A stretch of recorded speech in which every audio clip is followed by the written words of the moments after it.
안녕하십니까. 현대투자연구소 송재우 회장입니다. 오늘은 좀 색다른 주제, 단기 매매는 반드시 실패한다 라는 주제로 방송을 진행해 보도록 하겠습니다.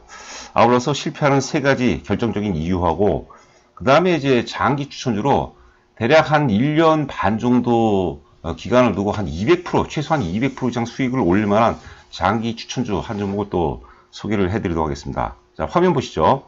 단기 매매 실패할 수밖에 없는 세 가지 이유. 첫 번째, 단기 매매는 투자의 영역이 아니죠. 투자의 영역이 아니라 투기에 가깝습니다, 여러분들. 자, 우리 뭐 주식 투자하는 사람들 다 어른 아닙니까? 투기에서 성공하는 사람들, 물론 이제 만에 하나 정도는, 만에 한둘 정도는 있을 수 있겠지만, 투기의 영역으로 접근하게 되면 거의 실패해요, 거의. 예, 우리 그 월가 30년 통계로 예전에 그 나왔던 얘기인데, 30년 통계를 내보니까, 주식 투자의 그 성공자는 5%밖에 안 된대요. 95%가 실패한다는 거죠. 여러 가지 요소가 있겠는데, 실패하는 95%는 자꾸 이제 빨리 승부를 보기 위해서 단기로 승부를 보려고 하기 때문에 실패한다고 봐야 되겠죠. 그래서 투기로는 성공하기가 굉장히 힘듭니다. 우리가 세상을 바라볼 때 만환경으로 바라보는 것과 현미경으로 보는 것과 메커니즘이 똑같아요. 월봉 논리와 사실 분봉 논리는 메커니즘 다 똑같습니다. 그런데 현미경으로 바라보게 되면은 우리가 시간에 자꾸 쫓기죠. 시간이 왜곡이 되는 거죠. 그렇기 때문에 실패할 가능성이 굉장히 높다고 보시면 돼요. 자, 두 번째, 단기 매매는 예측하는 영역이 아니에요. 우리가 주식 투자한다면 미래를 자꾸 예측하는 거 아니에요, 미래를. 단기 매매는 예측이 아니라 매매 기술의 영역이죠. 매매 기술의 영역. 시세 형성 원리는 1000억 가진 한 놈과 1억 가진 놈 1000놈들과의 싸움이에요. 극소수의 거액 투자자. 그러니까 1000억까지 한 사람이 갖고 노는 거죠. 대중들이 가장 팔고 싶어 할 때 주식을 악재를 은폐물 삼아서 주식을 매집을 하고 언제 팔아먹어요? 대중들이 가장 사고 싶어 할 때 호재를 은폐물 삼아서 주식을 매도하는 게 그게 시세 형성의 기본적인 메커니즘이거든요. 잔기술, 우리가 묘수로 성공하기는 굉장히 힘들어요. 제가 한때 단기 매매를 좀 벌었다는 사람도 봤는데요. 결국은 다 소멸이 됐죠. 다 소멸이. 절대 안 됩니다, 여러분들. 예측이 어려운 거예요. 그러나 매매는 너무나 쉽죠. 재밌기도 하고. 그래서 안 되는 거죠. 반드시 명심하시기 바라고요. 세 번째는 시간을 왜곡시킨다는 거죠. 단기 매매는 시간을 왜곡시킨다는 거죠. 그 대부분의 투자자들이 망하는 이유는 빨리 부자가 되기 위한 거예요. 빨리.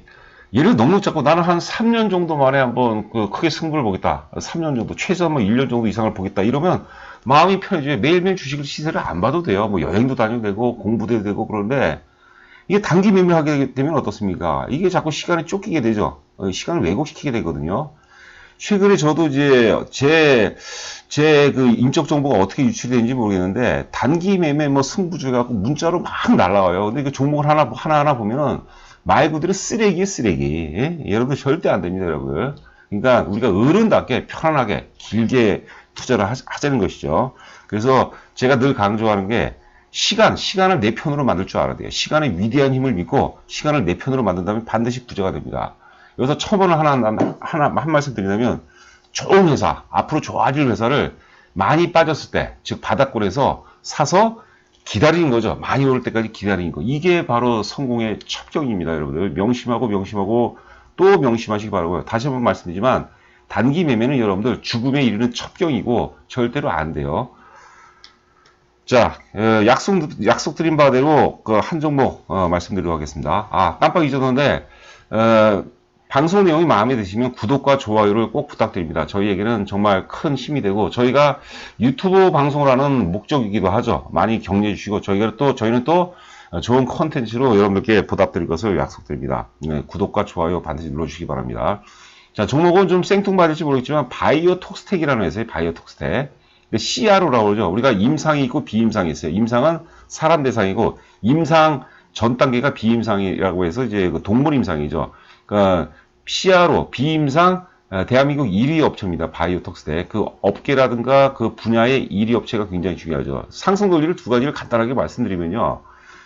지금 이제 현 정부의 그 육성 체계, 육성 업종이 세 가지죠. 분야가 세 가지죠. 첫 번째는 뭡니까? 우리가 미래형 자동차가 있겠고, 그 다음에 시스템 반도체. 하나가 이제 바이오예요, 바이오.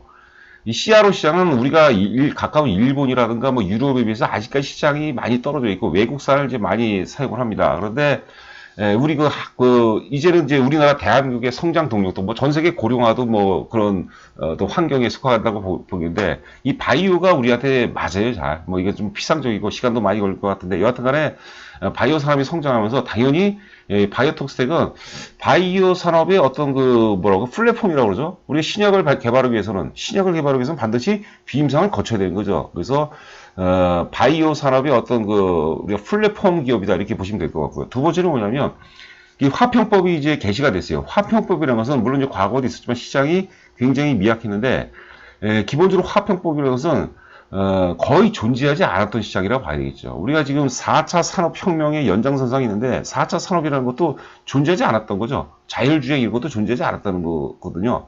그러니까 화평법도 존재하지 않았던 새로운 시장이에요. 여기서 이제 급등주가 탄생되기 마련이죠. 자, 각설하고 여하튼간에 제가 아까 1년 6개월 정도 말씀드린 1년 6개월 내에 한 최소한 200% 간다고 말씀드린 이유가 뭐냐면 이 화평법 중에서 연간 1000톤 이상이 가장 시장 규모가 큽니다. 연간 1000톤 이상은 2021년도 말까지 반드시 등록해야 돼요. 그러면 2021년은 관련해서 매출이 많이 나오겠죠. 그러면 이제 2020년 내년은 우리가 잘 견뎌내야 되겠죠. 시간의 위대한 힘을 믿고 기다린다면 좋은 결과가 이어지고, 이거는 정부 정책이기 때문에 정부 정책이기 때문에 이거는 어떻게 거스를 수가 없는 거죠. 그래서 가장 우리가 수요를 예측할 수 있다는 게 거의 힘들거든요. 삼성전자가 될지 뭐 현대건설이 될지 미래 수요를 예측하는 것은 거의 불가능에 가까워요. 적당히 예측하는 건데, 근데 이거는 정부의 강력한 정책이기 때문에 수요를 예측하는 것은 어렵지 않다는 것이죠. 그래서 바이오톡스텍 지금 23,000원에서 5,000원대까지 급락을 했어요. 제가 2주 전에도 바이오톡스텍의 한 종목 강조를 해드렸는데, 그리고 한 10% 정도 올랐는데, 지금도 여러분들 굉장히 좋은 가격대죠. 보시면은 주가가 23,000원대에서 5,000원대까지 급락했다가 최근에 바닥에서 대량 거래가 터지죠. 이게 뭔가 좀 도모를 하는 그런 모습이죠. 그래서 하루하루 시세에 우리가 일희일비하지 마시고 사놓고, 좋은 주식이에요. 1등 회사고 좋아진 회사니까 사놓고 기다린다면 반드시 좋은 결과로 이어질 수 있지 않을까 생각이 됩니다. 그러면 6,000원대 사서 200% 올라가면 대략적으로 얼마가 올라야 되나요? 한 2만원 정도 가면 되겠지. 2만원 정도. 그 정도는 뭐 충분히 간다고 보는 거죠. 자, 구독과 좋아요 누르시기 바랍니다. 감사합니다.